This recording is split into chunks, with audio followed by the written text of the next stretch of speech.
Hello, everybody, and thank you for joining us for today's BU Industry Insiders webinar, Learning to Lead, Powerfully Transitioning into Management.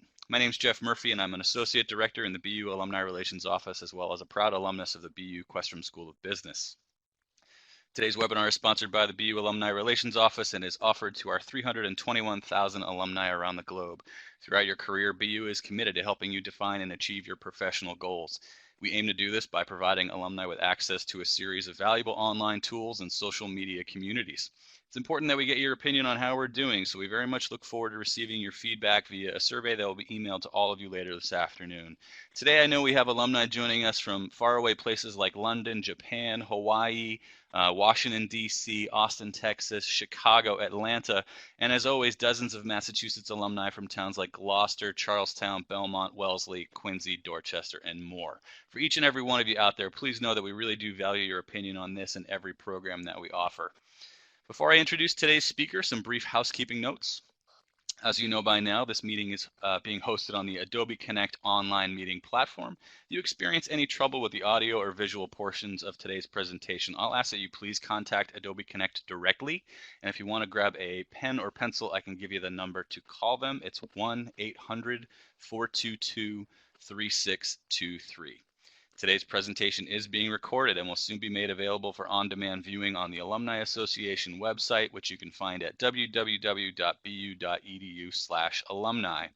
Our speaker today is very eager to answer any questions you may have, and you're welcome to submit them throughout the presentation using the Q&A chat box you see at the bottom of your screen.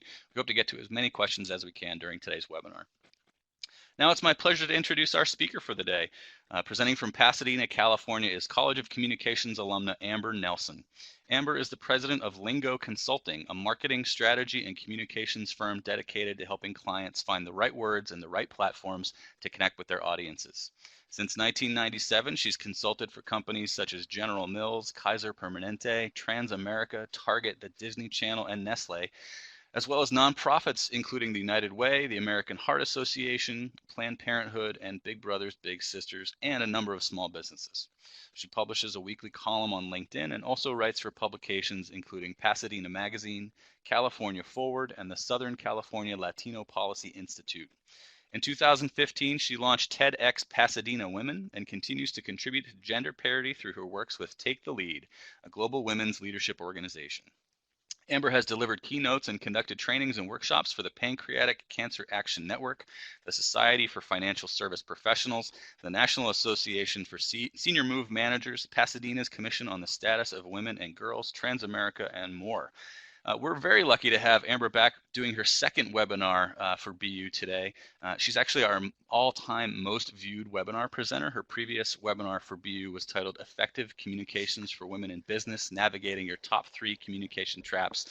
And the recording has been viewed more than 600 times. I definitely encourage all of you to check that out on our website. Amber, thank you so much for being here today. I'm going to go ahead and get your slide deck up and running, and then the floor is all yours.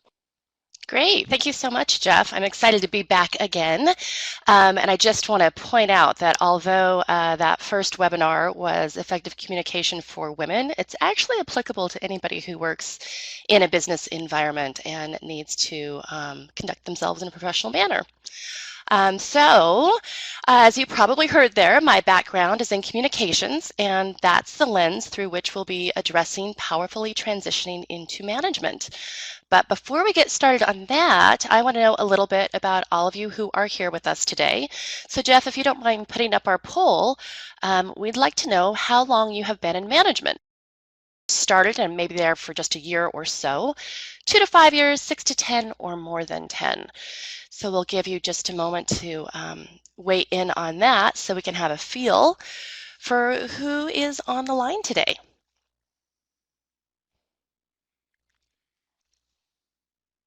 We got some of you who have been around for a little while. Oh, I love that there are people who are on this webinar who haven't quite gotten into management yet. Excellent to be prepared as you make your way there. So, oh, we're still moving. So it looks like most of you have had about 2 to 5 years in management, so you've got some experience, but perhaps are looking for a little more education or development as you move through the ranks. And then those of you less than a year, great. So we have more than half of you are between 1 and 5 years. Excellent. Okay. So, oh, thank you, Jeff. I was just going to ask how we move on. So what we'll do today is learn a little bit about powerfully transitioning to management. And to start, I just want to get us centered here with this quote from Rudyard Kipling.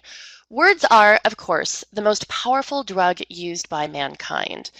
So the thing is this, you can use words to inspire, to engage, to empathize, to connect. Your words really are a very potent sense of power.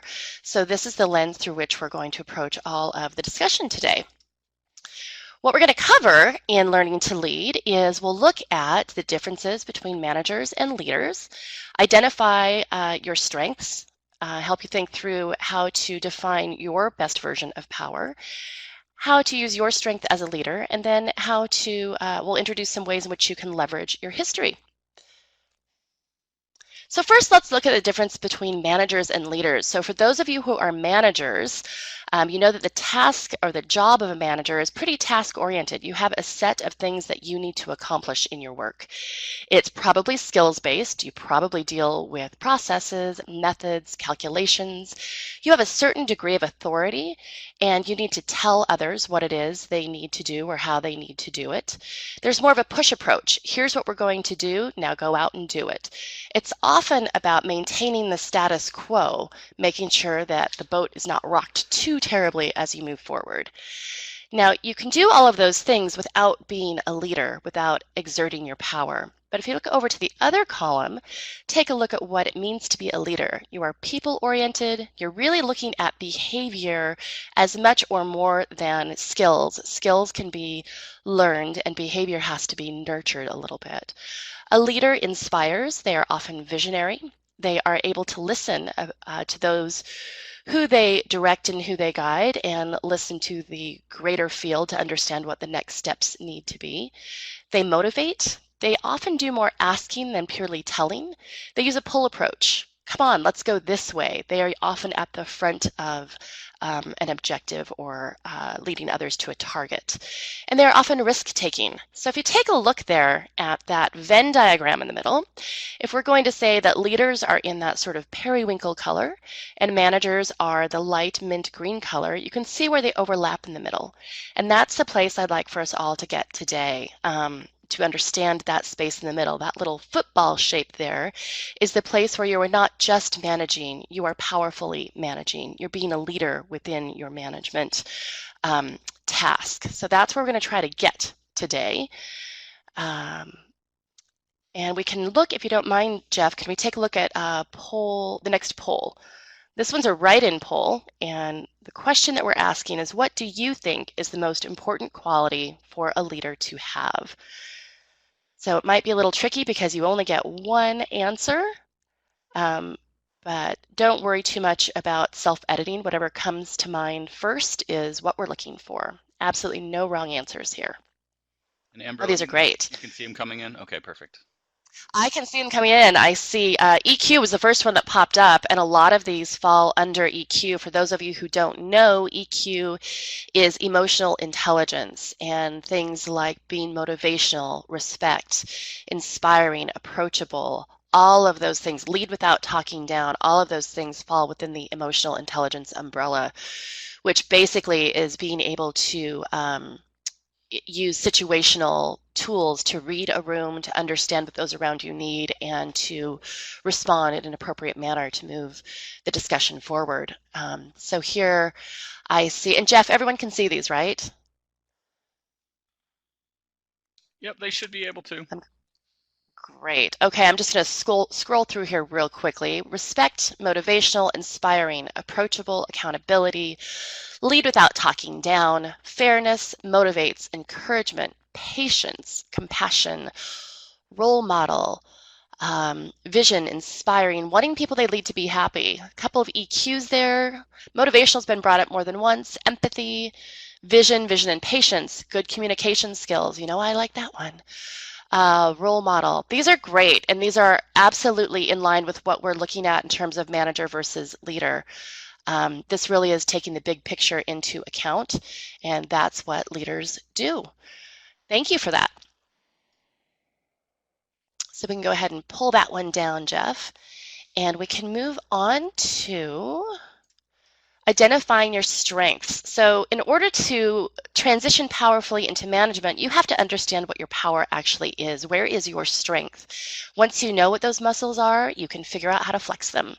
So my guess is that many of you are familiar with these three strengths assessments. They're very, very popular. And you may have done them in college, you may have done them as you applied for your first jobs, you may have done them as part of an employee development project. But the first is Myers-Briggs, and it's super easy, very, very well known around the world. You seriously can log on to their website and take an abbreviated assessment to learn more about what your natural skill sets are and how you interact with others. The second one here is StrengthsFinder. It's great. It's from Gallup.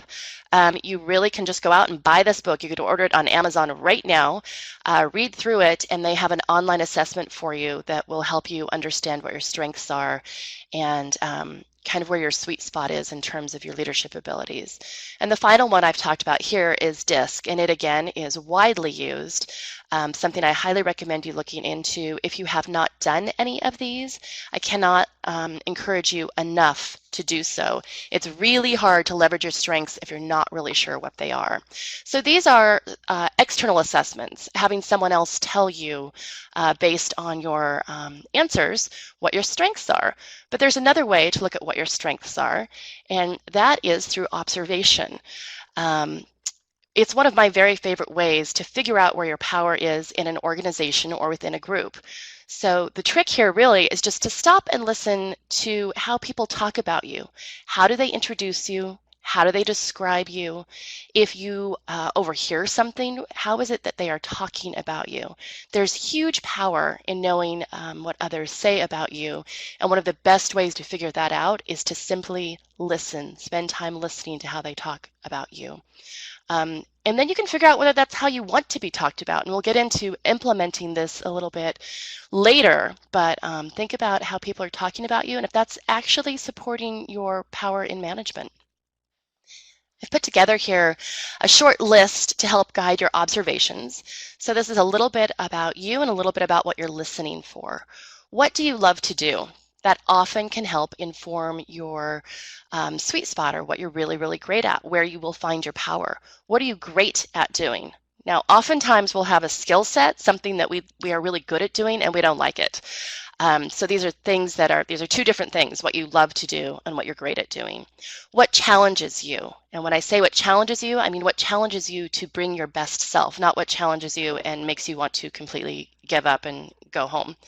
What makes you feel alive? What kind of compliments do you get?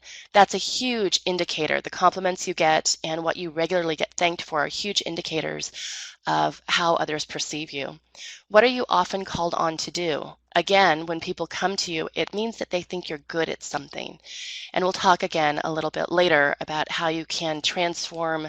She gives great office parties into she's a great organizer. There are a lot of ways to leverage the things people appreciate about you into a more powerful position. So finally, ask others. You can certainly listen to what they do, what they say about you, and you can take your skills assessment, but one of the very most informative things I have ever done, and I have the people that I work with do, is to really just ask. I can't recommend this highly enough. The very simplest way to do this is to set up a free survey at SurveyMonkey so that all responses are anonymous, and then you send out a simple email to a list of about 25 people asking them to tell you your top 3 strengths. Now, of course, not everyone responds, but those who do can really tell you a lot about how you are perceived in the world, and they may point out things to you that you never thought of as strengths or that you don't see in yourself. This is an interesting task to set for yourself to do about once a year, every 18 months. And as your work groups change, as your colleagues change, as your network evolves, you'll be able to send this out to a different group of people.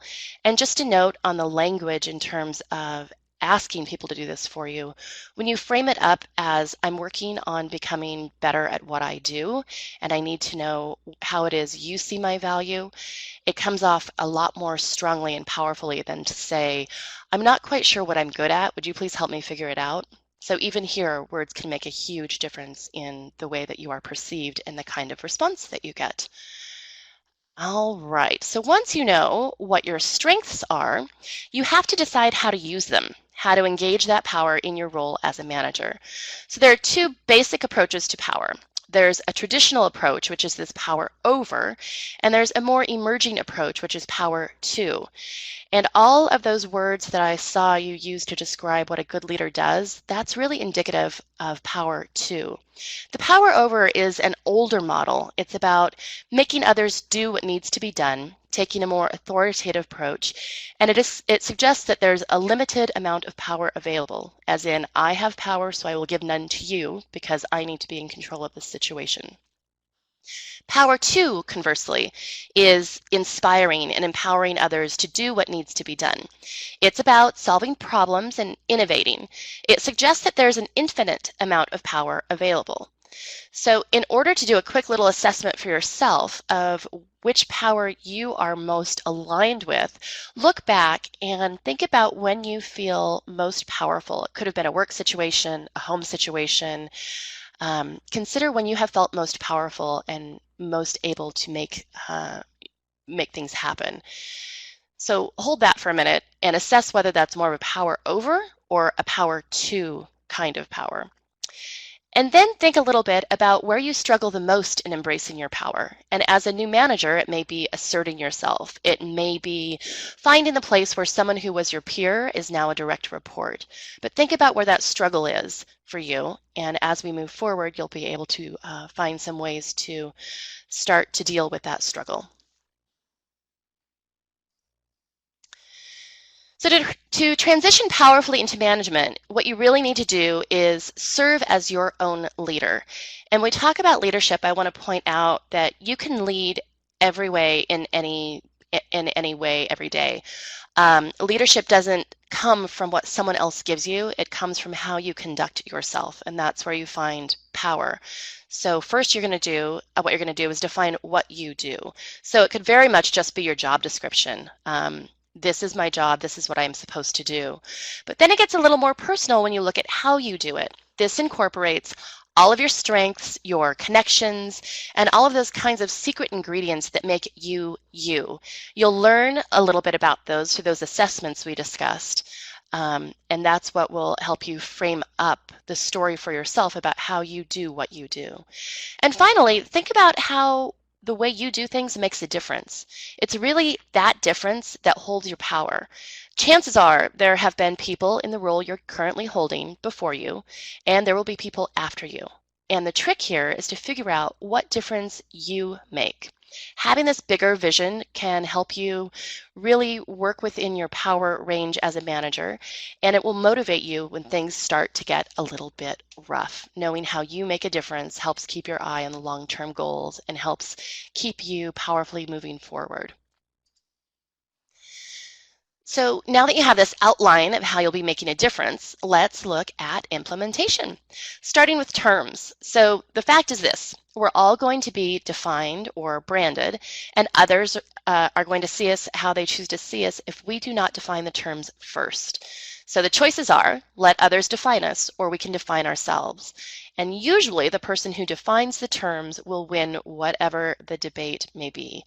So think about what you believe makes a powerful manager. And we talked a little bit about the terms you would use to describe a great leader. So also consider those you look up to and see where you can apply those terms and those behaviors of the people you look up to your own brand or your own style. And if you're not there quite yet, that's okay. You can figure out how to aspire toward that.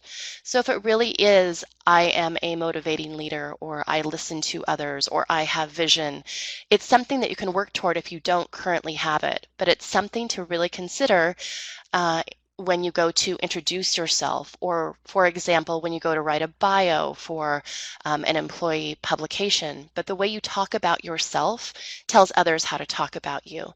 And that, of course, applies to anything that you write about yourself as well. So terms are very, very, very important. Moving on, you will need to build fluency in the language of power.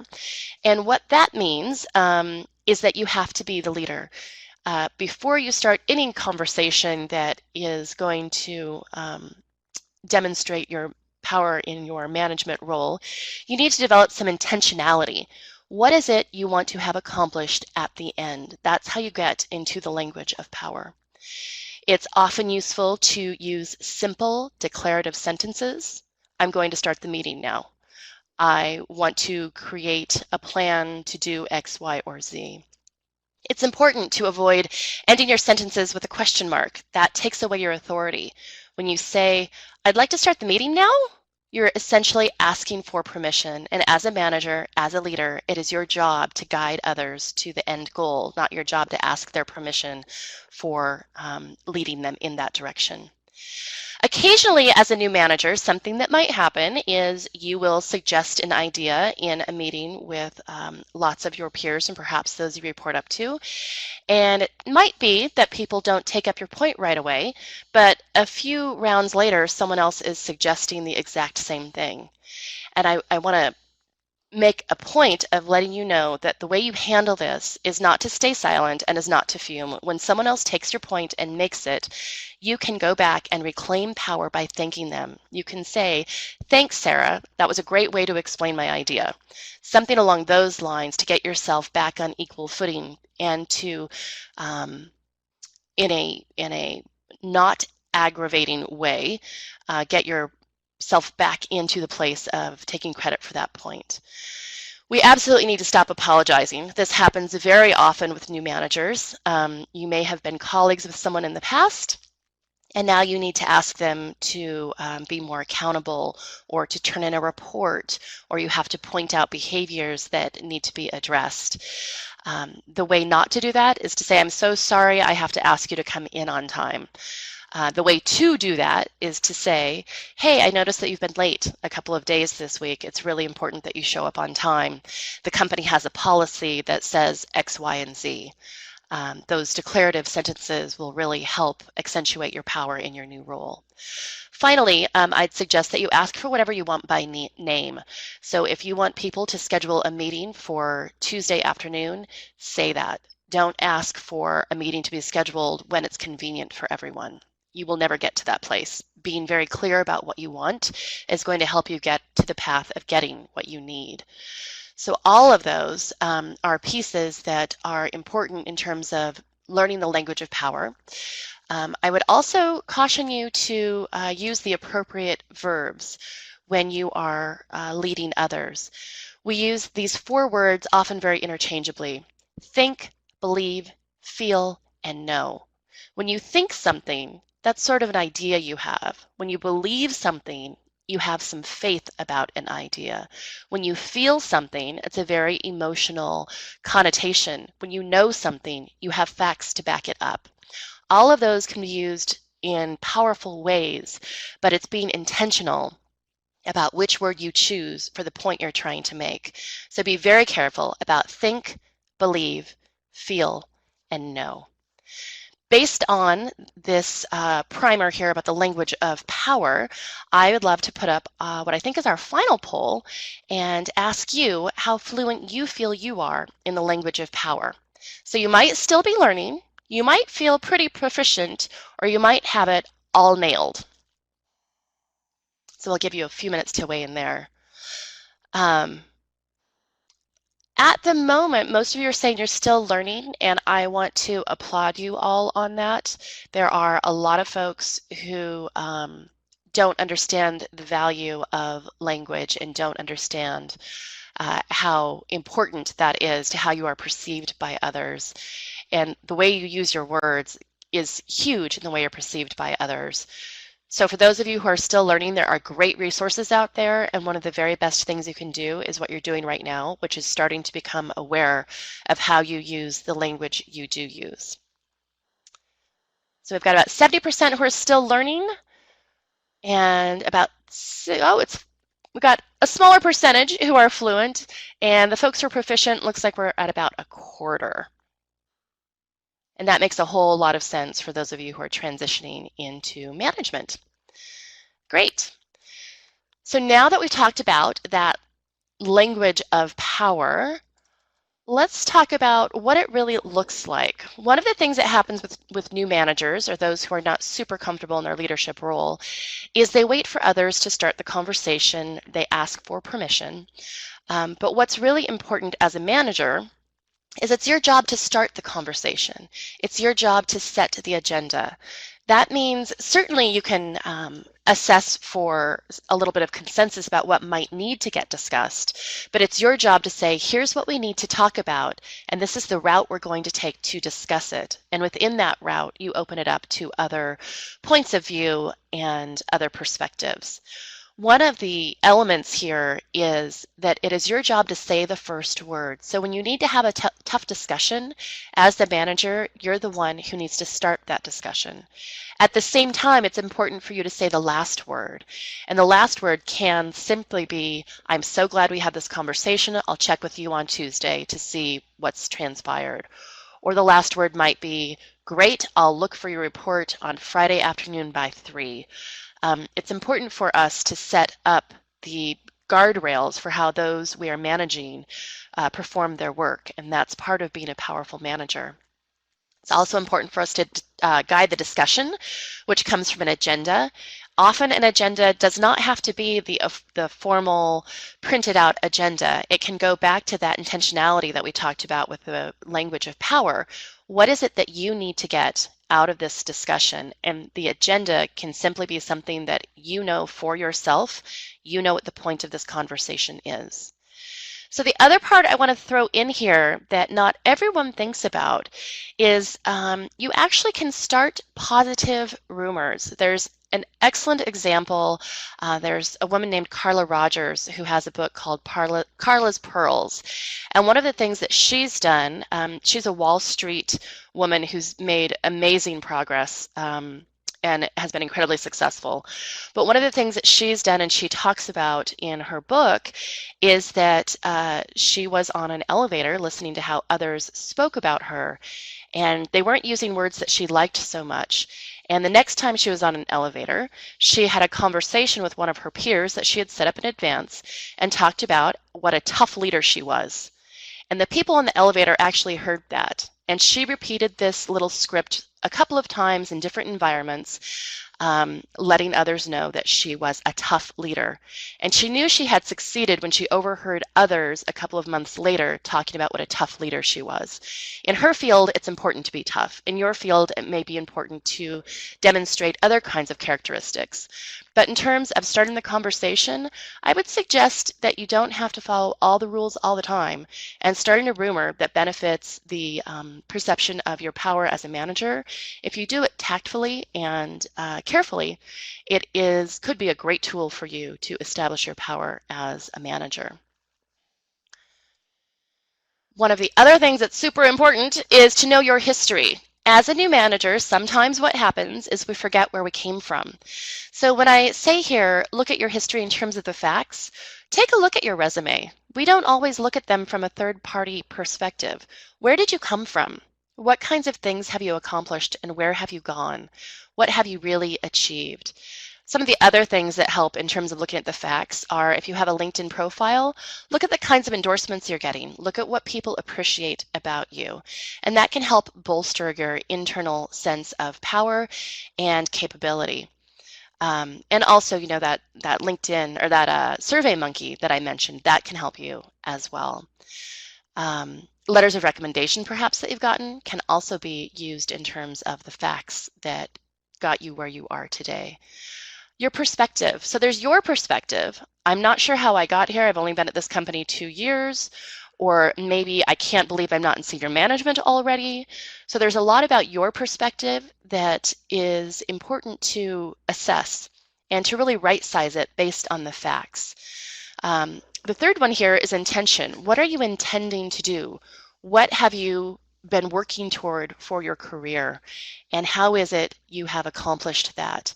And perhaps at this point in your career as a new manager, you need to set a new intention. You need to figure out what the next 2 or 3 steps might be and conduct yourself in a way that gets you to that place. And finally, growth. And this goes back a bit to the facts in terms of where did you start, where are you now, and where are you going? Growth is hugely important, and we don't always give ourselves credit for where we started and where we are today. And it's really important for you to understand your own trajectory, not only because you can speak more powerfully about yourself and your experience, your expertise with others, but also because it helps inform how you think about yourself, which impacts how you conduct yourself. So here I have my little Maya Angelou quote: "The more you know of your history, the more liberated you are. The more you know about what you've done, how you've done it, where you've had successes, where you've been successfully able to get past challenges, the more you know you are able to do that again. And that is something that can give you internal strength and internal power." So the last thing I have for you here is a few more tips about, they're just basically common sense tips, but they will help you move forward powerfully into management. The first is to listen to yourself. And I'm not speaking of the sort of Jiminy Cricket on your shoulder, listen to yourself. Really listen to the words you use to describe yourself. Listen to the words that you use to speak with others. Are you using action verbs? I will, I plan, I am, or are you using passive? They did this and I responded in that way. Listen to yourself very carefully and see if you can find ways to improve your language so that you are speaking from a place of power and leadership. Listen to others. Listen to not only the way they speak about you, but listen to those who you admire. Listen to how those that you are impressed by conduct themselves, the words they use, the way that they employ various communication techniques, whether it's a memo or a podcast, or the way they conduct a meeting. And finally, challenge yourself. Look at what you've done, look at where you want to go, and see what the next big mountain is for you to scale in order to get where you are trying to go. So I know in a minute here, we're going to open up to questions, but before we get there, I want to let you know that we have a weekly blog on the business of language. We'd love to have you be a part of our email list. Those who are on our email list get special offers on all of our learning opportunities at Lingo Consulting. And if you have a bigger project for your company that might be copywriting, marketing plans, market research, we are always happy to do business with Terriers. So if you have something of that scale, all you need to do is let us know and we will work out a BU discount for those of you who are on the call today and anyone who has attended Boston University.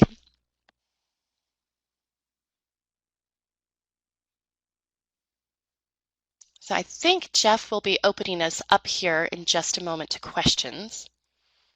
Sure, yeah. Amber, thank you so much. And as a reminder to all of our guests, please feel free to type in your questions using the Q&A chat box at the bottom of your screen. Amber, we've got one that's come in from Carly B, and I'm going to paraphrase it a little bit. You started off talking in your presentation about sort of the balance of a couple different things, behaviors that you need to demonstrate, leadership qualities that you need to do in the workplace. And for, some of our people who are on the call today who are hoping to get that promotion to become a manager for the first time, how do you make sure that the people supervising you see those qualities? You feel like you're working on demonstrating some of those leadership abilities. How do you make sure that other people take notice of that without sort of calling too much extra attention to yourself? Yeah, that's an excellent question. And I know often people who are looking to get into management hope that by working really hard and doing the right things and putting in a little extra time, that they will be they'll be rewarded for that. And sometimes that happens. But more often than not, we have to get a little bit stealthy about making sure that others see what value we bring to the table. Sometimes that can be simply by speaking up in a meeting and saying what you have done. So for example, and I'm just pulling an example out of thin air, but for example, if you're at a meeting and you're the person who did all of this work, and so, a colleague of yours, or perhaps your manager, is explaining the results of that work, it's completely appropriate for you to step in and say, we were really glad to get to these results. We had this issue or that issue that we were able to handle in this way or that way. So what you're actually saying is, I contributed to this, and I contributed to this in X, Y, and Z ways, which is verbally demonstrating the work you've put in without grandstanding. You're not standing up and saying, I am amazing in these 5 ways and you all should pay attention. So you certainly can do it in that way by piggybacking on to the reports or the examples given by others around you. You can look for other opportunities in the community. Sometimes you are able to take leadership roles or promote your business or your company within the community. So for example, if there is a place to speak or a place to volunteer or a place to give your expertise to the community. For example, if you are an IT person, and you're able to go to a local nonprofit and help them with an issue, that's absolutely something you can bring back to your company and have casual conversations with the people who make decisions to say, oh my gosh, this weekend it was so great. I went down to XYZ nonprofit and I was really able to help them figure out this kind of issue and that kind of issue by using this skill and that skill. It's so great that I've grown so much at this company that I'm now able to help others in the community. So that's another way that you can give an example without grandstanding. But a lot of it is, it has to be your job. You have to stand up and in a way that is comfortable to you, draw attention because others aren't going to notice it. The fact is, people are really busy trying to do their own jobs and meet their own accountability needs. So it really does fall to you to raise your hand in some way or another and point out what it is that you're doing that goes above and beyond and earns you that management role. Awesome. We've got some great questions that have come in from our alumni, so thank you everybody for chatting in with those. Costas has asked a really important question that was a reminder for me to mention something. Amber, you talked at the beginning of your presentation about sort of using a couple different instruments to assess your own strengths. And I want to make sure that everybody knows, as BU alumni, you do have access to some ability to do that. I know specifically the BU Center for Career Development will allow you to take the Myers-Briggs self-assessment. There might be a small fee associated with that, but I can tell you it's pennies on the dollar for what you would pay on the private market. So definitely look into that resource. Feel free to contact me and I can help get you connected to all of the things that are available to you for assessing your own strengths. But Costas's question specifically was, how do you, what recommendations or advice do you have for assessing the personalities and values of your direct or non-direct reports if you can't give them an instrument like the Myers-Briggs test? So Carly, Amber, if you don't have something formal to give your employees to sort of identify those strengths, what would your recommendations be for how to do that? That's a big question. I would first ask, and I understand there aren't always budgets for this, but if there's any way for you to get a copy of that StrengthsFinder book into their hands, it's a pretty low cost way to do it.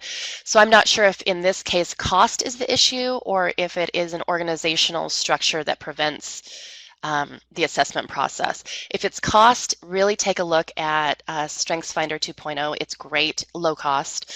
But otherwise, I would spend a lot of time observing them and putting them in situations where you get to assess what their skill sets are. And I'm speaking a lot about their emotional intelligence. You can teach a lot of skills. You can teach someone to type, but you can't, it's much more difficult in a management role to teach them to be patient. Can you do it? Yeah, but it's those kinds of things, those softer skills are much harder to teach. And in terms of assessing those, it's really, I think, a matter of observation if you are completely unable to get another kind of assessment to them. Great, thanks. Another good question, Carly, or sorry, I keep calling you Carly. Amber, you talked a lot about how, the importance of language and word choice in terms of the way that you say things in the office or with, people that report to you. The question is, can you recommend some other good resources, maybe some books that discuss the power of language and using language to the best of your ability? That is such a great question. Is it possible for me to put together a little reading list and send it out to everybody? I would be happy to do that. Or I can send it to you and you can share it with them. Absolutely, yeah. Okay, Let's definitely do that, and we'll go ahead and email it out to everybody in the next couple days. great. I just have more than one and I don't have them all at my fingertips. I'd like to be able to get a comprehensive, not comprehensive 20 books, but 5 or 6 for people to take a look at. Great, awesome. Um, Another question here. Can you speak more about how to balance the power to approach with ensuring that your team meets deadlines and accomplishes tasks? So obviously you're trying to empower other people, but at the same time, you really need to make sure that they're doing the things that you've asked them to do. So how do you balance those things? Well, I think this is an excellent question, and it's a really, really important thing to consider. So when you are empowering others, that doesn't mean that you're taking the power away from yourself. It doesn't mean that you're giving them free rein to do whatever it is they need to do. One of the most empowering things you can do for them is to set up guidelines and accountability. So in this particular example, if I have a team of 5 people and they need to have a report due to me, say next Tuesday, we talk about that ahead of time. Here's what the report needs to include. I need it on Tuesday. I might check in with them on Friday to make sure everything's going where it needs to go. But when Tuesday comes around, if the report isn't done, there has got to be accountability. And that is something that as a manager, you have to figure out what that accountability is. Does it have to do with they don't get the next assignment? Does it have to do with they have to take responsibility in front of a group of people for not having accomplished it? And on the other side of that is rather than the punishing part of what they will suffer from not having lived up to their accountability is the motivating part, is the part of encouraging them to see what they can accomplish when they meet their goals, when they meet the requirements of the job in front of them. So it definitely is a dance. There's no question about that. And a lot of this goes back to what kind of people are you working with? What are their skills? What do they respond to? But the power to is really giving them the tools they need to get the job done that needs to get done. And it's very possible that the tools they need are hard deadlines, are enforcement, are repercussions if they don't do what needs to get done. It's figuring out what they need in order to be successful, and that can be different for every team. Sort of a related question from Laura, but she's sort of asking, a lot of the things that you've laid out, or the framework for sort of how to be a leader in the office. Laura's question is, sometimes I need to work with another manager on accomplishing a task. Would you suggest a slight adjustment to approaching your fellow managers for keeping on equal footing without ostracizing? So how does this change when you're, working with somebody who maybe isn't reporting to you? Does that make sense? It makes sense, and I think it's one of the places that we often get a little sidetracked. If you are leading, you lead whether you are by yourself making dinner or whether you are working with direct reports or working with another manager. So in terms of leading, it's you deciding what you need. It's you having some intentionality. It's you assessing what this particular situation requires in order to move the ball forward. So with another manager, I would say it goes back to that same emotional intelligence piece. Is the other manager someone who leads from a power over or a power to? Is the other manager someone who is super interested in maintaining their turf, or are they really interested in moving whatever the project is forward?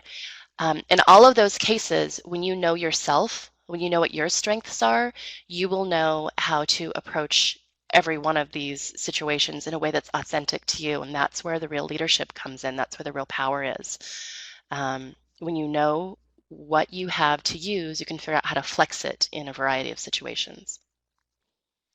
And another question, sort of at a very different angle here, Amber. Do you think there's anything to the self-management movement like holacracy as implemented by Zappos? I'm not familiar with their structure. I don't know if you are either, but this idea of everybody maybe not having managers, is that the next evolution of work, or is it a flash in the pan? Wow, that is such a big question. Maybe we'll do Zappos, another just webinar on that. I know, for those of you who aren't familiar with it, you absolutely should look up the Zappos management model. It's really, really interesting. Um, And right now, at this point, I think it's still an experiment. I think they're trying to see what will work, and I think definitely within the broader scope of American industry, American business, I don't think we're hopping over there sometime next week. I think there are some innovative areas, industries that can do it, and Zappos is one of them. They're extraordinarily nimble and they're smart and they are so clear about what their objectives are and what their strengths are. And that clarity is what allows them to have employees who self-manage. I would guess that if we were to do another poll, that there are very few people on the phone right now who would say that that kind of model would ever be considered by their companies. Zappos came to this model as they built the company. They didn't try to take a Citibank or an American Airlines and transform it to a holacracy. The Zappos was built on this. So at this point, I think it's an experiment. Other new companies who are still nimble and young enough to take that approach might be able to pull it off, but I don't necessarily think it's the way that the vast majority of corporations will be run in America in the coming years. Well, thank you to Bill, who chatted in with the actual URL for reading more information about Zappos and Holacracy. Thanks, Bill. And I've put a little note up, so hopefully everybody can see that link. That's right on the screen right now if you want to read more.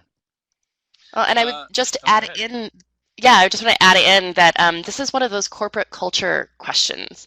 If being a part of a holacracy is important to you, then you have to seek that out. Just as people who really value a more hierarchical structure, when you go into that interview or when you look at a business to work with or be employed by, those are things that are really important to consider. Great. Amber, thank you so much for being here today again. This was another fantastic webinar. If people are interested in following up with you, what's the best way for them to contact you? Just at your website or? Yeah, they can. I would say the best thing to do is to either link in with me. It's Amber D. Nelson, and the company is Lingo Consulting. But link in with me. I'd love to connect with all of you on the line and learn more about what you're doing and see if we can maybe bring some value to the work you do every day. And then also to go to my website and join our email list. It's right here on the screen, lingoconsultinginc.com. Awesome, Amber. Thank you again. I really appreciate it. And you've covered a topic here that we've been asked by a lot of, particularly our younger alumni to do. So I was thrilled that you were able to put this presentation together for us. So thank you again. Oh, so much my pleasure. I'm so happy to be a part of it all. And I also want to thank everybody for attending today, particularly people who've donated to BU in the past. We literally wouldn't be able to put programs like this on without your support. We've got an incredible lineup of webinars coming up in the next few months, and our next session is going to be on November 15th, and it covers a really important topic, how to leverage social media to develop a personal brand. Certainly, we all hear a lot about having a personal brand in the workplace, so I'm looking forward to that. You can view the schedule of upcoming webinars and online speed networking events that our office is putting on and register for them now on our website at www.bu.edu/alumni. And as always, if you or any BU alumni you know would be interested in presenting a professional development webinar like this for the BU alumni community, please feel free to contact me at the Alumni Relations Office or by email at jtmurphy@bu.edu. Thank you everybody for your time. Have a great day or a great evening wherever you might be.